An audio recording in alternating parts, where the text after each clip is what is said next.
Welcome to Fantasy Football Today, DFS. I am seeing Nejad. That is Mike McClure. We are here, and it's roster cut day. So it's actually an interesting day to talk about some of these position battles that I think are going to have some implications week one. So that's really what we're going to be talking about. We're going to be talking about wide receiver and running back situations that might really implicate week one and who we're starting and who we're not starting. But Mike, how are you? First, we got to get to some breaking news. A lot of cuts, a lot of big names are off of some teams right now. A lot of big names, a lot of big cuts. It's a really fun day because we do start to get some clarity. Chief gets excited when we get clarity. We're one day closer to week one. And it's the U.S. Open. We've got some tennis going on, and I'm happy to report that what I was sweating here, we just won. So that sweat is over. I've cashed my ticket, and I'm ready to do the show. Let's go. This is such a good plug for watching us on YouTube because not only is Mike excited about winning his tennis bet with, by the way, guys I've literally never heard of. So I'm just throwing that out there. Chief got so excited about it that he just crawled all over Mike. So go check us out, Fantasy Football Today or youtube.com/Fantasy Football Today. Can I ask you real quick before we get to some of the latest breaking news in the NFL? Are these picks that were given out on Sportsline or on the Early Edge earlier, anything like that? They were not. I haven't been on any shows today. This was a live bet Nice. that I was making here as I was preparing for the show. Just rare opportunity where a certain player is offered at a certain number. So I took this bet in the third set, in the fifth set. Excuse me. So I love it. Well, I'll tell the audience. I'm sure you all that are listening are tuned into the Early Edge, which is a daily show, of course, brought to you by Sportsline. But Mike oftentimes does have some tennis bets in there, and it wouldn't shock me, Mike, if during this U.S. Open you've got some bets in there as well. But enough about that. Let's get to some of the latest news. Okay, we do have to cover Brian Robinson. I think it's kind of good news at this point. Unfortunately, Brian Robinson was involved in some sort of attempted robbery and in a shooting. He was shot. It appears to be multiple times, but non-life-threatening injuries. He's already out of the hospital after a couple days in the hospital. And, you know, it's never a good story when you lead with somebody got shot. But Mike, I just think this is, I don't want to say a blessing, but I mean, this is the best this news could have turned out in terms of the non-life-threatening nature of this horrible incident. Oh, yeah. Terrible incident, but absolutely fantastic news that we're getting. We fully expect him to play football at some point again here this season, which is fantastic news for him. Just everyone involved. We're happy that he's going to be okay, and we'll see when he gets back with the team here. Yeah, and we're going to talk about later in this show when we get to some of the running back situations. We are going to talk about Antonio Gibson, so hang on for that. As everybody knows, we like to cater this too early in the DFS season, particularly for this show, Week 1. And Antonio Gibson, the Washington Commanders, they are at home against Jacksonville, and there may be some maybe sneaky low end or contrarian type plays in that game that we can discuss not only today, but as we get closer to the main slate. Other news. So Jimmy G resigns with the 49ers. Certainly this doesn't have any week one implications as they relate to Trey Lance. I do recall in our show, one of our shows last week, you really liked the 49ers defense. Let me just get your general thoughts on Jimmy G resigning.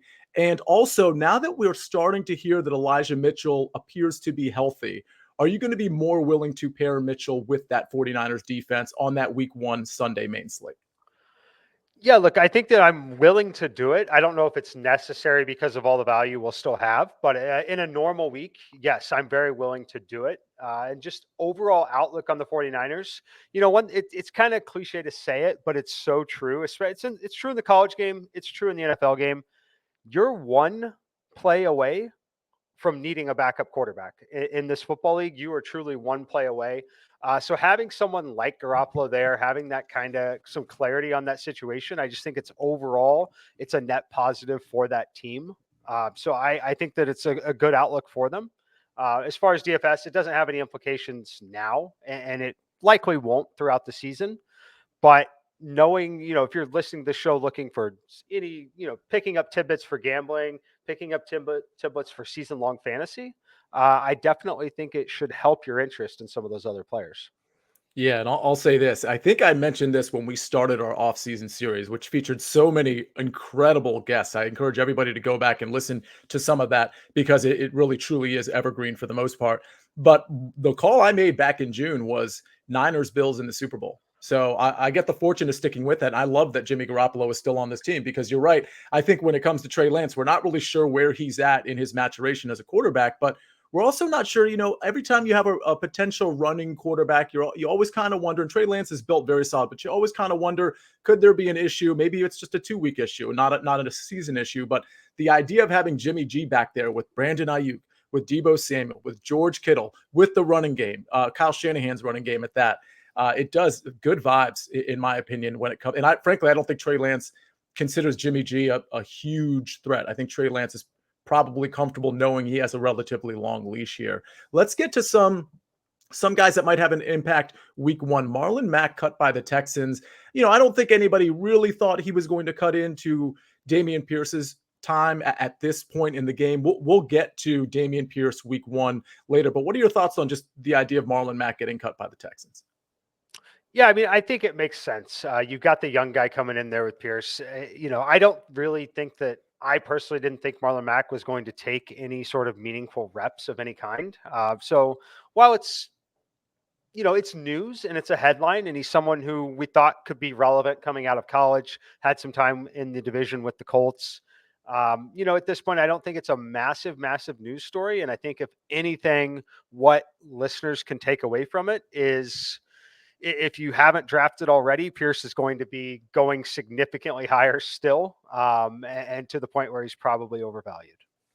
Yeah, and I do feel bad for Marlon Mack and really anybody, especially at the running back position that suffers an Achilles injury like he did 2 years ago. It really seems unfair. And as an attorney, I do want to say, like, if I was an attorney consulting with the NFLPA, I'd almost have a carve out or special exceptions for running backs who are so devalued in the draft and therefore don't get paid nearly as much as literally every other position in the NFL. And on top of that, they get hit more than anybody in the NFL. So they're more inclined to get injured and they're less inclined to get money. And it just doesn't really seem fair, especially when you're trying to, log in 5-6 years and you want to get your pension and things of that nature. All of those things, it really doesn't line up well for running backs. And I'm assuming Marlon Mack will get more shots at more teams even after this cut. But it's certainly not a good look to be cut by the Texans with that running back core.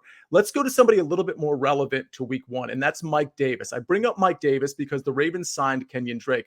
Now, Mike, my opinion here is that signing of Kenyon Drake is more an implication on the status of Gus Edwards and J.K. Dobbins. But I certainly could be wrong there, and maybe they just see Kenyon Drake as more of a talent than Mike Davis. Nonetheless, we've talked about it. We know Mike Davis is 4,400 in DraftKings week 1. We know the Ravens are playing the Jets. He seems like pretty great value. What are your thoughts when it comes to this, what I've kind of considered a random Kenyon Drake signing? Yeah, it's somewhat of a random signing. I think the most interesting thing here is I get to say thank you to the Ravens for potentially saving me and all my Mike Davis shares week 1. If Kenyon Drake's going to be active and involved there in that situation. But I think you're right. I think the way I read this is it's not necessarily great news for Dobbins. I don't think Dobbins is healthy. I don't think he's going to be healthy, for the early part of the season. And I think that this is pretty obvious, right? I don't think you really go make that move if you thought that he would be ready by week 2 or 3, even honestly, at that point. So I'm very worried about that. As far as week 1, it has big implications with Mike Davis, but Drake, if he, we need some more clarity on that situation that we clearly don't have yet at this point. Drake, if he's active and available to play and everything, he's only 5,000 on the slate. We might still be playing a Ravens running back in week 1. Absolutely. So let's get to, and I don't know that this has week 1 implications necessarily, but it certainly could from a slightly contrarian standpoint. We have Sony Michel, who was cut by the Dolphins. I think that's another surprise cut. And what we have there is Raheem Mostert is healthy now, but I think everybody is squarely focused on Chase Edmonds. I think Chase is an interesting play against the Patriots if you think he is going to be or have the luxury of catching a lot of passes, getting a lot of targets. But I think when it comes to Chase Edmonds, I think most people are thinking more long-term. Okay, we don't have Sony Michel there, but it also to me seems like a bump up to Raheem Mostert. Again, not necessarily week 1, but maybe a guy who can, we know how fast he is, who can spring a couple of touchdowns and then all of a sudden, he's paying off at like a $4,000 value in DraftKings or what have you. Any thoughts on the Sony Michel cut? I find it to be interesting, but it's not terribly surprising because they do have a number of they got some talent on the offensive side of the ball, Mhm. especially in the backfield with Edmonds and Mostert. So I get it. I totally get it. I would expect to see him with another team though this year. Sonny Yeah. Michel. I would Mhm. expect that somebody picks him up. It wouldn't even shock me if it was the Patriots or Rams again, teams that he's already Yeah. played with. It wouldn't shock me if one of those two teams at some point decided to go that route. As far as Raheem Mostert, though, yeah, I think that he's going to be incredibly frustrating in daily fantasy just because there are weeks and maybe even early in the season that Tua is going to want to show off the new weapons, going to want to force targets to Tyreek Hill, do things like that. But Mostert, with that speed that he has, having Tyreek's speed on the field, having those weapons, it's certainly going to open up for him. He's going to have games of 2 touchdowns. He's going to have games with absolutely nothing. And it's going to be incredibly frustrating. But I think he's going to be one of those guys that in a lot of matchups, you can target him in tournaments here in DFS.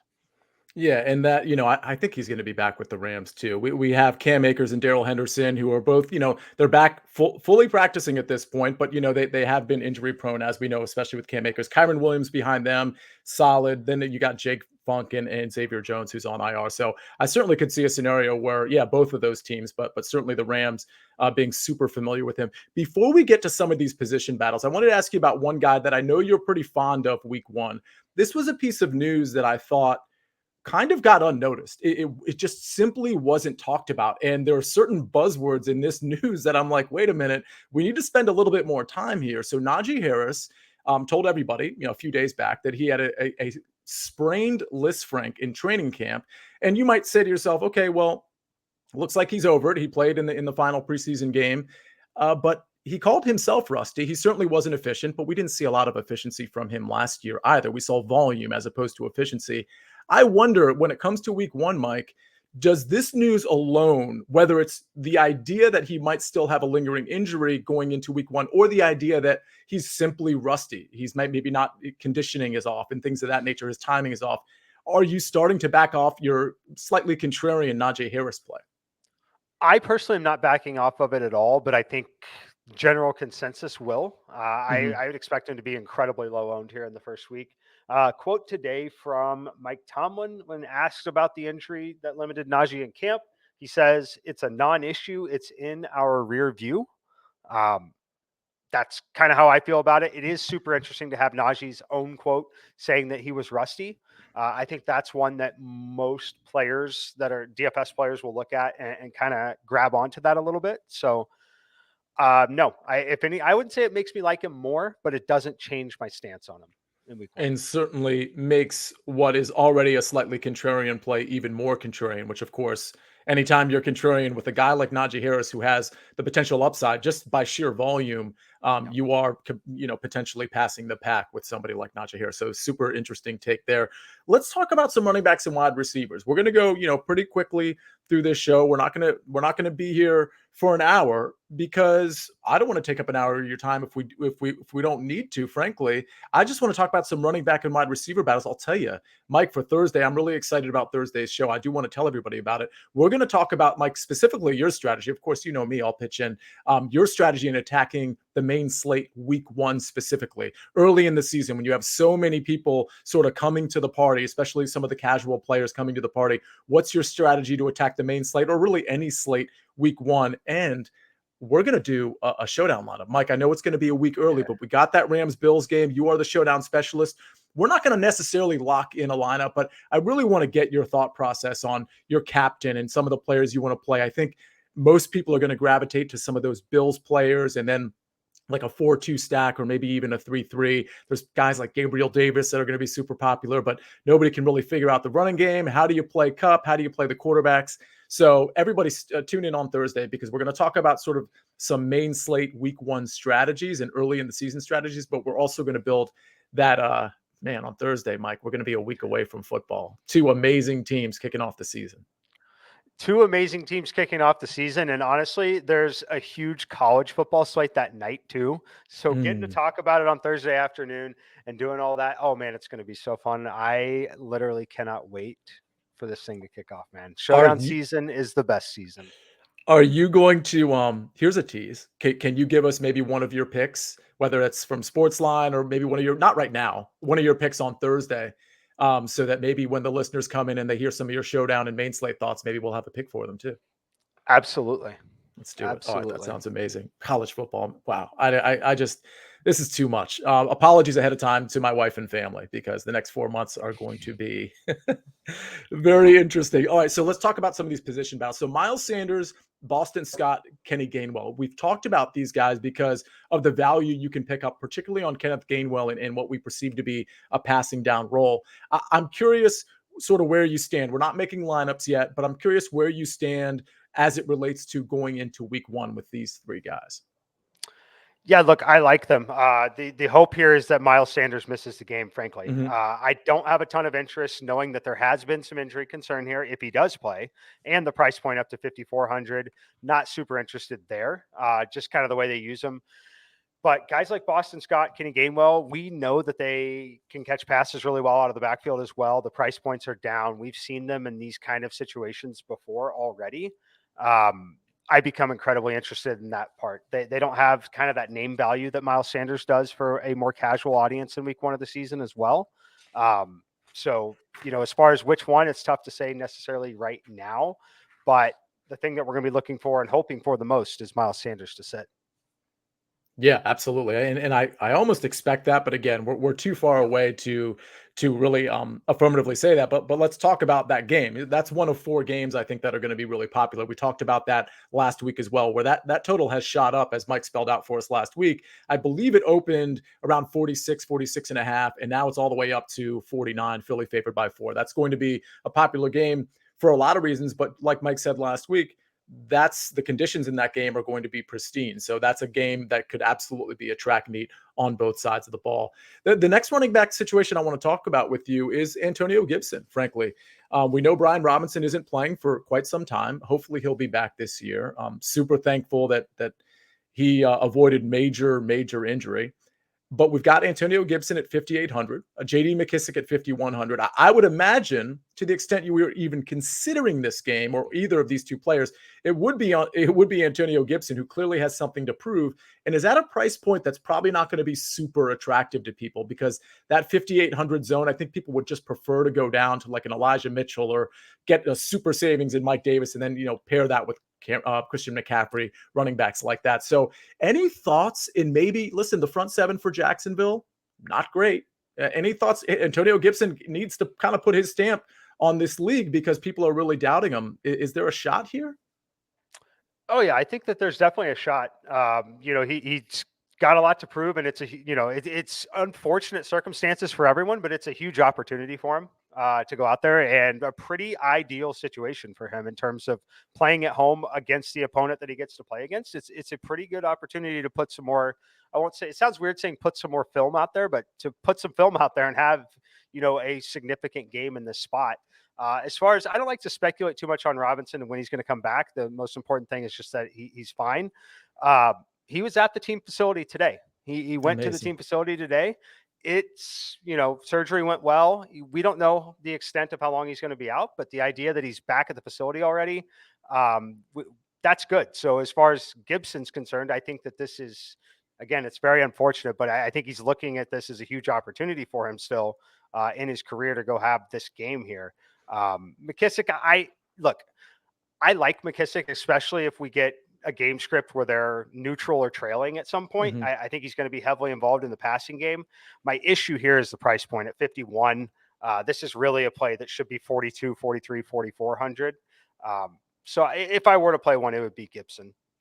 Yeah, and I'll impress upon everybody. Well, a couple things here. One is I hope some of you are watching us on YouTube because Frank is putting up all these stats, particularly last year's stats. And what you might have noticed with Antonio Gibson is it's not like he doesn't get targets. We know JD McKissic is going to be the 2-minute drill guy. We know he's going to catch a lot of passes, particularly in a trailing game script. But listen, Antonio Gibson he was basically a receiver at Memphis, by the way. So I mean, he absolutely has shown his chops. And in this game, I could absolutely see him getting a handful of targets. And I think the perception is going to be, well, McKissic's going to get those targets. But like Mike said, in this game script, I'm not so sure about that. So I think Antonio Gibson, from a contrarian standpoint, certainly makes a lot of sense. Here's an interesting one. So one of the flashy games of the main slate. It's in the afternoon. So we know the Chiefs in Arizona is going to be the really popular one, but either equally as popular or slightly more or less popular, of course, is going to be that Chargers Raiders game in Los Angeles. So Kenyon Drake, we talked about him earlier in the show. He's not on that team anymore. Zamir White is a rookie and he's impressed, but I don't know that he's going to be featured week one. We have Josh Jacobs, who nobody wants to play. We have Amir Abdullah, who people probably won't want to play because they just don't know enough about Amir Abdullah. But it seems to me that Amir Abdullah at 4,200 is in a situation. Maybe I'm getting too cute here, Mike. I don't know. But in a situation where he could really rack up some points in what is likely a negative game script. Am I way off base? Am I reaching here? I mean, it might be a minor reach only because early in the season, I expect Jacobs to just have a massive workload in terms of just market share in general. Mhm. However, I don't think it's that big of a reach considering the overall game script and considering the overall roster construction that we expect a lot of people to follow. I don't think that it's a huge reach there. Where I think that it's probably super interesting is if you're someone who wants to play some of the afternoon only slates in week one, as this game is an afternoon game. The, that's another tip we'll talk about later in the year on the Mhm. show. But playing those afternoon slates when all the content in the industry, including some of our own, is geared towards that main slate only, a lot of plays are glossed over that become really good plays when there aren't content providers out there talking about individual slates like that. This is one of those plays that fits really well in that late slate, that afternoon slates for Sunday. I think you should have a ton of interest in him there. Yeah, I'll mention in our off-season series in what I deem to be evergreen content. We talked about different slate selection. We specifically talked about the afternoon slate. We specifically talked about the afternoon slate for week one of the NFL season. And I totally agree with you, Mike. It's a really good opportunity to kind of know, like you're sort of, I made the analogy a couple months ago when I was talking. I can't remember who it was. It might have been Andrew Erickson. That when you play poker nine-handed, when you play poker six-handed, you know what you can do. There's different things you can do. You can open up your hand range six-handed versus nine-handed, things of that nature. And there's a lot of other things you can do. You certainly like be more aggressive, take stances. I think it's a good analogy for main slate versus afternoon slate. And I also think that you kind of get a really good idea of where people are going in those contests. Last year, my biggest success was without question just playing the afternoon slate. Like I would play the main slate. I had moderate results throughout the year, in my opinion. Maybe a little bit better than moderate, but my really good results were in the afternoon slate. So that's something actually, Mike, we're going to touch on because I'd like you to expand upon that on Thursday when we talk about how you're going to attack the main slate, particularly early in the season. I do want to touch on maybe your strategy a little bit more in depth in the afternoon slate and just other slates in general. Let's talk about one more running back battle, or maybe two more before we get to some wide receivers. But before we do that, let's take a break and hear a word from our partners. And we are back with Mike McClure. I am Nejad. This is Fantasy Football Today, DFS. We kind of already touched on this, but let's just hear it one more time. We got Mike Davis, J.K. Dobbins, Kenyon Drake now on the Ravens. Let's keep this really simple. We clearly don't have enough information yet, but if you had to make a determination now, it does seem like Mike Davis is probably the guy to get the bulk of the carries week one, correct? He's the guy that should get the bulk of the carries week one. I will say though, it won't shock me or Chief if Kenyon Drake comes in there and is available to play right away week one. It wouldn't shock me Mhm. at all, just because of the talent that he has, or at least we think he has. Obviously, one team doesn't think he has the talent still at that point, but as of right now, yes. If I had to make the call today, my assumption is that it's the Mike Davis show week one. Yeah, and for the record, Mike Davis certainly didn't impress from a yards per carry standpoint at Atlanta last year, but he had a lot of targets and he had a good amount of catches on those targets. So if you think he's just going to be a one-trick pony, that might not be the case, particularly week one. So at 4,400, I think you're potentially getting a lot of value there. I would imagine, Mike, he's going to be at this point, and things can open up, of course. At this point, he's probably going to be a popular cash game option. Yeah. Okay, fair Yeah, he's enough. going to be a very, very popular cash game option.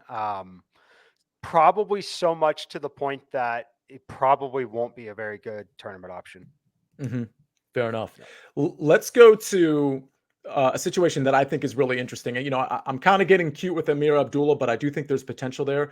And I kind of want to ask your opinion in the same vein of Dameon Pierce and Rex Burkhead for this week 1 matchup against Indianapolis. I think it's safe to assume that we're going to see a trailing game script. And I wonder if Pierce becomes a little bit sort of segregated out of the game plan a little bit in favor of Rex Burkhead, who we know even in the preseason played on a lot of the 3rd and long and is likely going to be the passing down back. Burkhead is 4,900, which is kind of crazy to me in DraftKings. I thought he'd be a lot less. Pierce is 4,800. Any of them on your radar for week 1? Rex Burkhead is on the radar. He is more interesting to me than Pierce because of exactly what you said. Mm-hmm. What's really, really important in the NFL and every DFS sport you play, frankly, but what's really important here is being able to accurately project the game script. And this is one of the games where we can pretty confidently project this game script. And I expect them to be neutral or trailing. I certainly don't expect them to be leading and intentionally running the football with Mm-hmm. Pierce very often in this football game, unless they just totally give up and totally punt the game away, which I do not expect them to do. It's a home game for them, a division game. Like they obviously want to win the game. Rex Burkhead should have all the opportunity there. I personally think that he is definitely in play. Like I don't think it's cash game worthy by any means. But I do think he's a very interesting tournament piece that you could use as a bring back on the other side if you're interested in playing any of the Colts players, because I do expect him to have 5 targets in this game, at least 3 catches. Yeah, I agree. I think we're going to see a lot of Rex Burkhead, and I kind of think we're going to see a lot of Amir Abdullah. But again, I'm projecting 9 days out, so we'll get more defined calls on that as we move forward. A piece of news, and I don't know that I covered this on the front end because we were stuck on talking about Trey Lance when it came to the 49ers, but Elijah Mitchell does appear to be healthy. He does seem like a great maybe cash game play, maybe tournament play at 5,400. I wonder how popular he's going to be since we haven't really seen him in the preseason, and all we hear about is sort of the backup running backs. Any thoughts on Elijah Mitchell as we head into week 1? Yeah, I like him. I'll be pairing him with the 49ers defense. So if I do end up playing him, look, I don't, there's just so many options, right? At the price points. Mhm. I need to get a little better read on some of the projected ownership heading into that right at the weekend. Guys like him versus Clyde Edwards-Helaire at 5,400, their same price point. There's just so many guys. Even we're talking about Rex Burkhead before that. All these running backs, there's so many of them between 4,500 and 5,500, right? There's just Mhm. so many guys that you can play. Um, I think that generally people will be a little bit scared off too with Lanson just because of his rushing ability, particularly in the red zone. Mhm. Um, I think he's a fantastic tournament play. I don't think it's something you want to do in cash games at this point, but I think he's a fantastic tournament play. Absolutely. All right. So let's actually move on to, and by the way, you mentioned 4,500 to 5,500. We did spend a lot of time on Clyde Edwards-Helaire last week, and I suspect we're going to be spending more time on him next week as we prepare sort of some of our player pool heading into week 1. So a piece I'm very, very much interested in. Interesting that Ronald Jones, it looks like he did make the roster, right, Mike? The 53? Uh, I believe so. That's what I was getting ready to check on next. I believe that he did, though. Right. Yeah. So that's it's not super surprised to me, but I know some people were uh pontificating about him not making the team. Let's talk about a few receivers before we get out of here. Clearly, from a position battle standpoint, when it comes to the wide receivers, there's really not as much to discern relative to the running backs. But there were a couple guys I wanted to talk about just because I love the games that they are in. Josh Palmer and Jalen Guyton are 2 of them. Josh Palmer has gotten all of the press when it comes to the Chargers' 3rd wide receiver behind Keenan Allen and Mike Williams. I think that is a really great game to stack. I think a lot of people will be stacking that game on that side of the ball. Justin Herbert with Mike Williams, maybe with Keenan Allen. I think double stacks are certainly in play here. And I think Eckler can be part of that conversation, but I certainly think Josh Palmer and maybe a flyer on a lesser owned Jalen Guyton are in play. Any thoughts on either of those 2 guys for week 1 against the Raiders in a huge total? Look, I love them. I think that they're fine to sprinkle in all formats.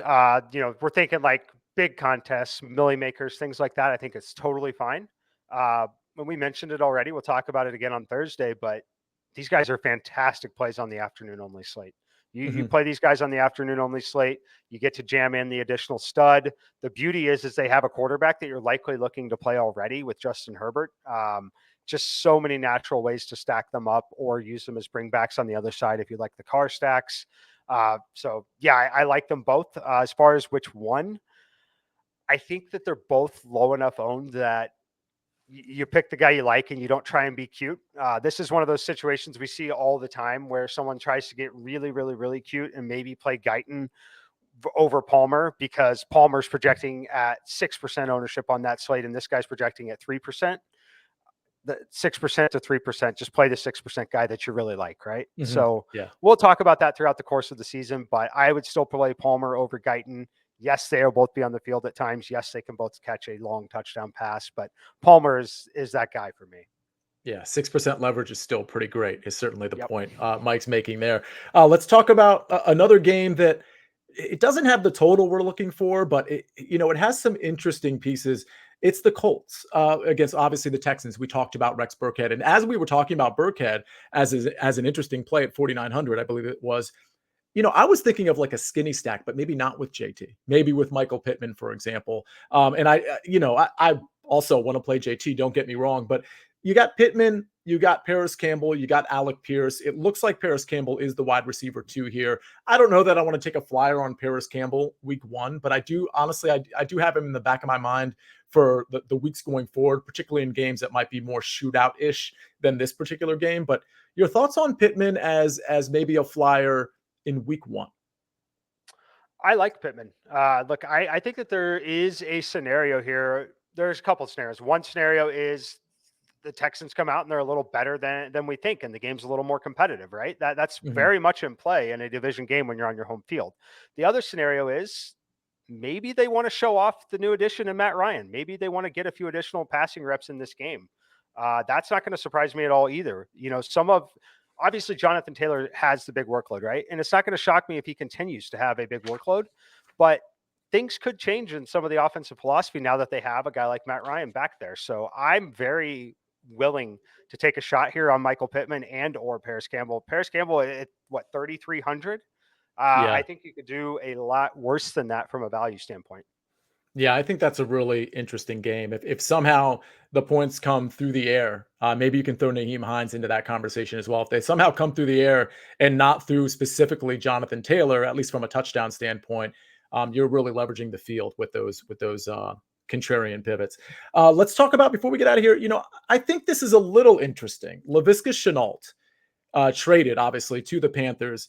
I don't really want to talk about the Panthers end of that. I mean, I think we're still talking Robbie Anderson and DJ Moore as the primary receivers. I'm not really interested in that Carolina-Cleveland game from a DFS standpoint. I know, Mike, I remember from last week, you are interested in that game from a betting standpoint. Remind the listeners, what did you already bet on for that game? I have the Carolina Panthers money line. I played that at minus 118. Already played. It's been a week ago now since I played that, but yeah, I'm on the Panthers to win this game. So I think Travis Etienne is an interesting play against Washington. I don't love it. Washington's front seven is certainly formidable, but I do think Laviska Shenault frees up. Maybe I understand he's a receiver; it's different positions, but I do think he frees up a little bit more for Travis Etienne in the sense that I think they're going to be more willing to get creative with Travis Etienne now that they've gotten rid of Laviska Shenault. Because I don't think Laviska was ever a true receiver. I think he was kind of a hybrid guy, almost like an Antonio Gibson type. He just certainly wasn't used properly by the coaching staff last year. So sort of, is there a nod up? I mean, again, I know it's different positions. Is there a nod up to Travis Etienne? And if not, do you like the fact that now that we have the absence of Laviska Shenault, that maybe Christian Kirk or Zay Jones, Marvin Jones, maybe get a bump up, whether it's week 1 or early in the season? Yeah, look, I like Etienne a lot. I do think that they're going to use him heavily. I don't know that it's the best spot to deploy him. The price point, just not super, super attractive. It can give a bump to the rest of the guys there, but I think that there are still a ton of mouths to feed in that offense. And I think that we don't really have a clear guide on what the usage is going to look like across the board there. So I personally, on the Jaguars, I will be mostly avoiding them throughout the first few weeks. And the reason for that is there's a lot of value across the board. And the likelihood that I am going to hit on them being right and them winning football games, because they're going to have to basically win football games still to be super, super relevant, in my opinion, in DFS. I'd rather kind of wait and see. And if I miss out on it and I don't win the tournament, I'm guessing I can still cash my lineups without them. So that's a team that I frankly want no part of in the first few weeks of the season. All right. Well, Mike, I think we got some pieces in there that not a lot of people are thinking about. Some of those names, especially some of those pass catching running backs that might really be in play for week one, that are getting a little bit overlooked. More on that next week when we start to build lineups and start to build our player pools. But again, on Thursday, we are going to be talking about our strategy going into week one, specifically week one of the NFL DFS season and early in the season, in terms of how to attack the main slate, how to attack the afternoon slate. And we're even going to build a showdown lineup for that Bills-Rams game that I know all of us are really looking forward to. That is your updated look at position battles and training camp, preseason battles, and how they might affect the week one slate. We will see you in a couple days on Thursday. Thanks for joining us on Fantasy Football Today, DFS.